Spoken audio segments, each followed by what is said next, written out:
Welcome a bordo, benvenuti a bordo, fatti opinioni della Gran Bretagna e non solo, anche e soprattutto dall'Italia. Bentrovati su YouTube, mi raccomando iscrivetevi al nostro canale YouTube perché ci aiutate a crescere, più siamo e più YouTube ci fa circolare, e su Facebook, Twitter, LinkedIn, ma come vedete c'è Samantha Del Vigna, la nostra commercialista, era un po' che non ci vedevamo. Samantha, spero tutto bene, benvenuta. Che novità hai da parte tua dal punto di vista del commercialista? Ciao, buongiorno. Volevo parlare un attimino del Job Retention Scheme, questa tipo cassa integrazione che è stata lanciata a marzo. Il portale è stato aperto il 20 aprile e voglio parlare un attimino dei problemi che ci sono stati per fare domanda. Voglio ricordare che è una cosa nuova, uno schema nuovo che l'Inghilterra non ha mai adottato in passato, quindi consideriamo che l'HMRC ha avuto soltanto un mese per prepararsi a mettere in piedi questa situazione. Inoltre voglio parlare un attimino per i dipendenti che stanno lavorando a casa e gli sgravi fiscali che possono avere per chi lavora da casa. Allora, per quanto riguarda il Job Retention Scheme, come ho detto, è stato aperto il 20 di aprile e nel primo giorno già 200.000 datori di lavoro hanno fatto domanda per avere questo rimborso. Per avere questo rimborso ci è voluto soltanto 6 giorni, quindi chi ha fatto domanda il 20 di aprile è riuscita ad avere soldi sul loro conto già dal lunedì, questo lunedì passato.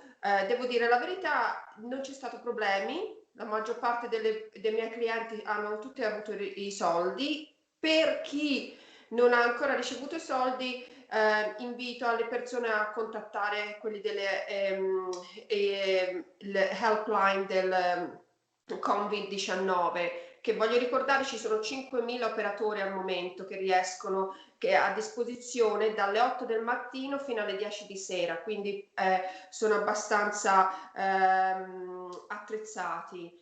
Poi Problemi? ti interrompo un attimo, mettiamo poi sotto YouTube, metteremo i link che Samantha sta citando in modo che cliccate sopra e li potete andare direttamente a vedere. Grazie, Gianluigi. Allora, un paio di cose che si è trovato per chi ha sbagliato o si è dimenticato qualsiasi a fare la domanda in questa settimana o si è dimenticato di aggiungere una persona perché forse non aveva dati giusti, non sono stati accettati dall'HMRC. L'HMRC ha dato la possibilità di fare un ammendamento, un aggiornamento a questa domanda. Devono soltanto correre 3 settimane dalla prima richiesta alla prossima, altrimenti non danno l'opportunità di andare avanti con la domanda. Un altro problema per fare la domanda, come voglio ripetere, bisogna avere i dati del proprio dipendente, bisogna avere la national insurance del proprio dipendente, bisogna avere il numero della paga col quale il datore di lavoro opera, l'ammontare di quello che si va a chiedere, praticamente l'80% delle buste paghe dei propri dipendenti, quindi della media degli ultimi 12 mesi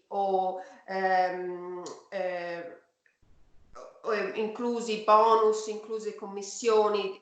Voglio essere abbastanza, non voglio andare tanto nello specifico perché l'ho già parlato precedentemente. Comunque bisogna avere questi dati. In più bisogna avere il minimo di quello pagato a fronte dell'80% sul contributo della pensione privata e anche i contributi che il datore di lavoro deposita alla National Insurance, per la National Insurance. Quindi bene o male queste sono le informazioni che che bisogna dare all'HMRC. Un altro problema che si è trovato è che abbiamo tanti italiani al momento che sono venuti qui in Inghilterra, hanno fatto domanda per la National Insurance, però non hanno ancora ricevuto la National Insurance.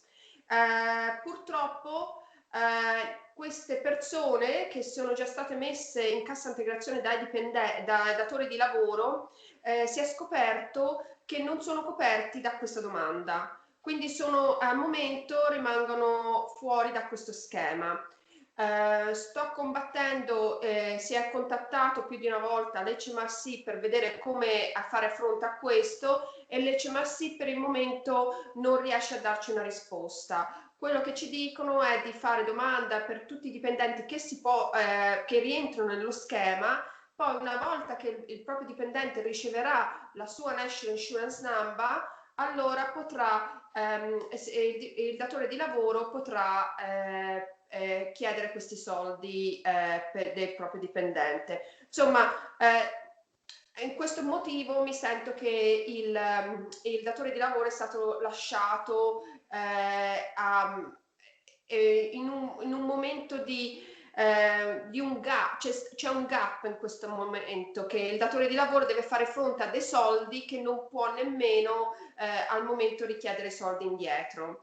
Detto questo, come fare domanda alla National Insurance per le National Insurance dipendenti, per il momento è tutto sospeso, quindi non si può fare nemmeno domanda per richiedere la National Insurance. Tutto chiuso. Bene comunicarlo soprattutto a chi dovesse o potesse riuscire ad arrivare in Italia in questi giorni, perché magari fa tanti sacrifici per arrivare qua e poi non può ottenere il National Insurance Number che gli serve per lavorare, è come una partita IVA, è come un codice fiscale in Italia, senza di quello non si lavora, quindi è un elemento importante. Praticamente io mi sento, per queste persone che rimangono fuori da questo schema, perché possiamo essere tutti, alla fine è successo così all'improvviso, non si prevedeva una situazione del genere, che questi tipi di persone rimangono fuori da questo schema. Quindi National Insurance, il Job Center per fare l'appuntamento per il National Insurance è chiuso, nessuno sa dare un aggiornamento al riguardo. Chi ha fatto l'appuntamento prima del 19 di marzo, prima che ci fosse stato questo lockdown, chi ha fatto questi appuntamenti devono aspettare soltanto il numero, che dovrebbe arrivare a momenti. Detto questo, nessuno può avere un aggiornamento al riguardo, perché non c'è più la linea dedicata per questi tipi di domande.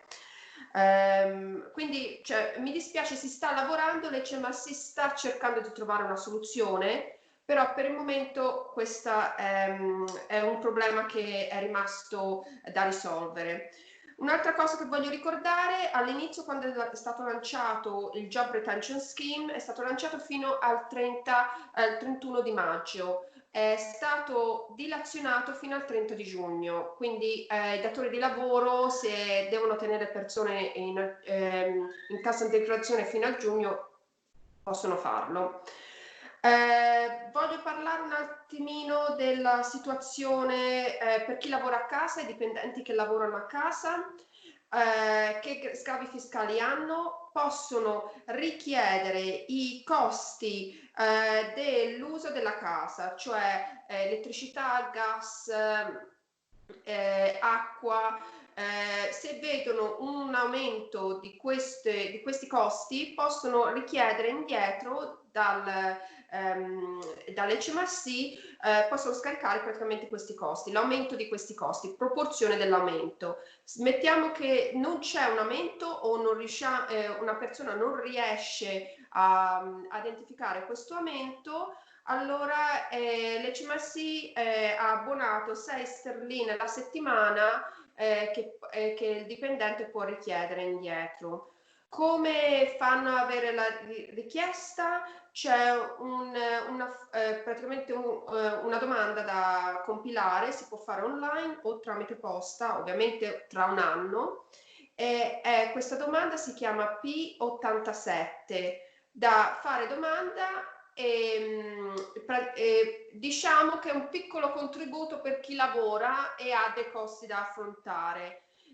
La stima è che per chi è standard taxpayer, cioè al 20%, riescono a risparmiare 60 sterline di tasse l'anno. Per chi è higher taxpayer, 120 sterline l'anno, e qualcosa in più per queste persone che hanno dei costi. Grazie Samantha, purtroppo la connessione stamattina non è felice, ma lavoriamo tutti da casa, quindi le linee sono sovraccariche. Spero che sia comprensibile quello che Samantha ha detto, ma da questa puntata avremo anche i sottotitoli, quindi se qualche passaggio non è chiaro sarà sicuramente sottotitolato. E io, prima di chiudere la trasmissione, voglio informarvi che, siccome ho ricevuto tantissime richieste in questi giorni da persone che mi chiedevano come tornare in Italia, tornare in Italia è difficile, difficilissimo. Il governo ha fatto rientrare tutte le persone che si trovavano all'estero, noi parliamo della Gran Bretagna ovviamente, soprattutto, che si trovavano momentaneamente qua o per motivi di lavoro o di studio, ma non ha risolto il problema di chi invece vive qua e ha parenti, congiunti che ha necessità di andare a trovare. Allora, proprio stamattina ho scritto una lettera al sottosegretario al Ministero degli Esteri, l'onorevole Merlo, che ha la delega per gli italiani all'estero, e gli ho sollevato la questione, il problema: come facciamo noi che siamo residenti all'estero, in particolare qua in Gran Bretagna, a poter rientrare in Italia, anche perché poi non ci sono voli, tranne questo giornaliero da Londra, non si capisce come si possa rientrare in Italia.